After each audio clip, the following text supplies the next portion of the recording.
Alright guys, we got a 2002 Mercury Sable here. This car was brought in, it would not start, cranks. I'm going to show you what it sounds like.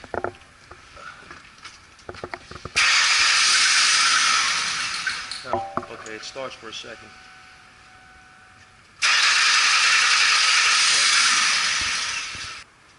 If you look here, there's an annoy light, and here's a HEI spark tester. Just going to leave it here. Now, the light should be flashing, and the spark tester should be showing spark.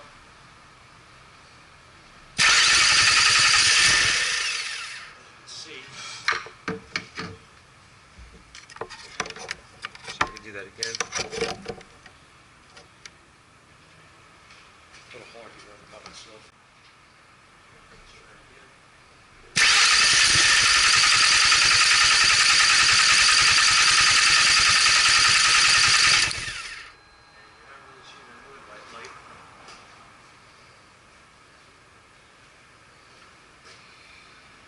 Okay, so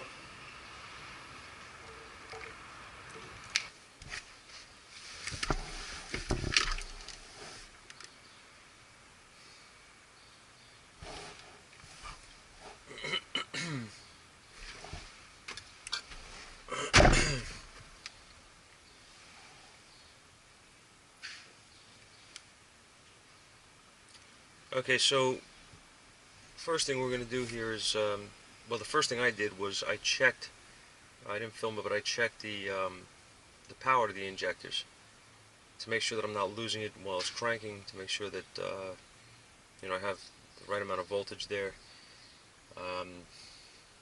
So I know that the problem is not a loss of power to the injectors. I also noticed that on this vehicle the coil pack was replaced. They have an extra ignition wire under the hood. I don't know if you saw that in the video shot, but there's another wire under the hood. I guess they were using for testing.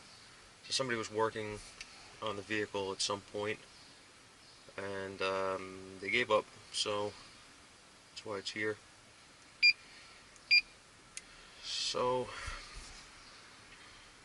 I called the customer. I had asked him exactly what happened. He stated that the vehicle was running fine, and his granddaughter heard a noise, and he looked at the car, changed the coil pack. He also mentioned that he changed the DPFE sensor, which seemed strange to me. I looked on there, I noticed he did. There's a new one. Now, I decided that next logical step would be check the codes.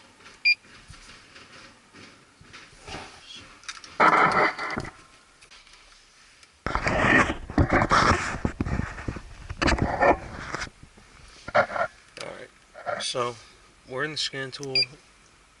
I'm just going to retrieve continuous memory codes. There's a Ford, obviously. P1000 means that there's no codes. There hasn't been enough driving to produce a code. So what we're looking for here is to see if it set a code while I was cranking it, okay? Which it didn't. So now what, right? Well, we know that the computer's working. We know that the computer's alive. We don't know why we have pulse sometimes, okay? We don't know why that's happening. Crankshaft sensor, cam sensor, chain, is it out of sync? These are all things that I was thinking about when I'm looking at the car this morning. So there's a lot of possibilities here. Data's really not going to give me anything on this. I went through this already, so I'm not going to waste your time showing you. There's nothing there that's going to be out of whack.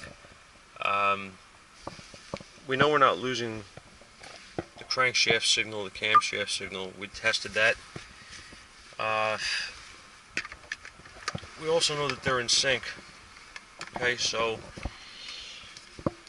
now what we're going to do is we're going to go outside,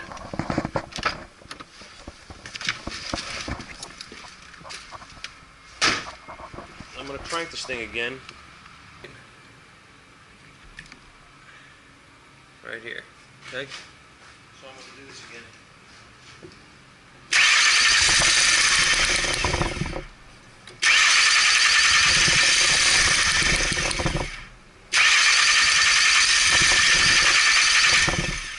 Now, if you noticed, I did not lose the spark when I lost the injector pulse.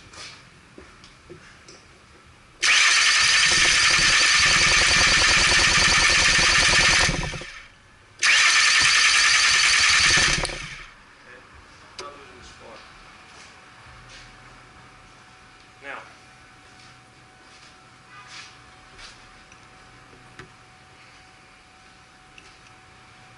here's where I ended up.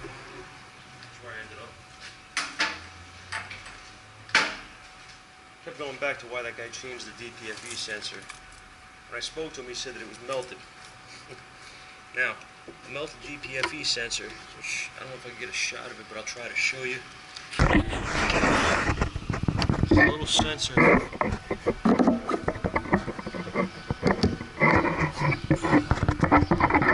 It's just about set there.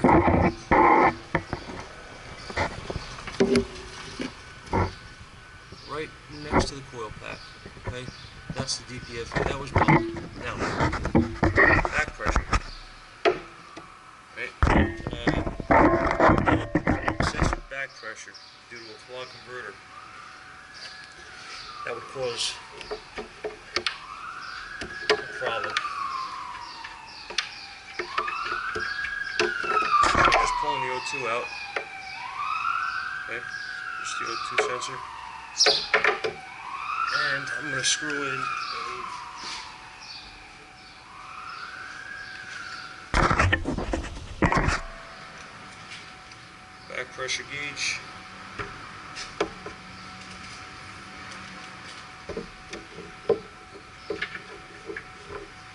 It's a little tight.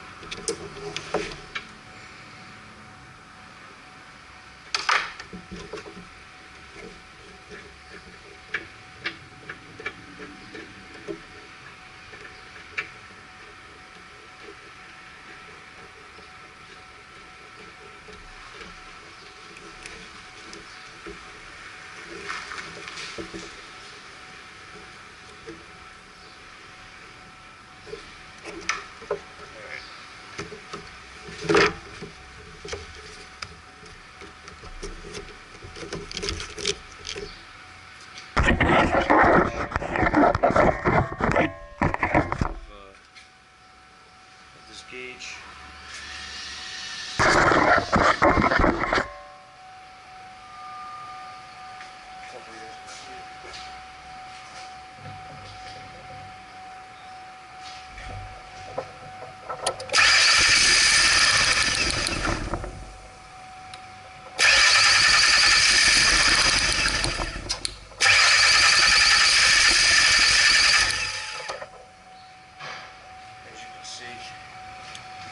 It's not staying under one.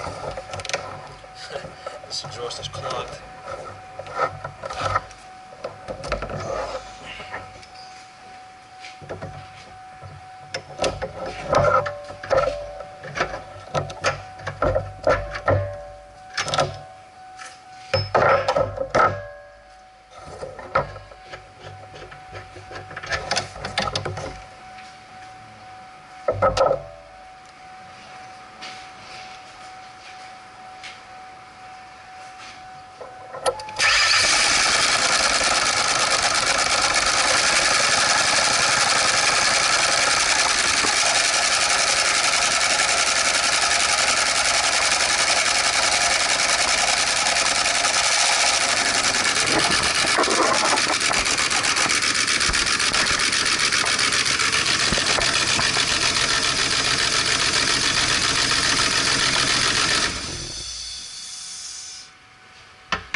Alright, so as you can see in the video, at the end I started the vehicle up with the O2 out, which released the pressure in the exhaust.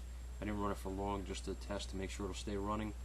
I verified on the gauge that the back pressure was excessive. It actually pinned the gauge, cranking it So it was, you know, I was actually surprised it ran at all, even with the O2 out. But in this case, it did. Sometimes it won't.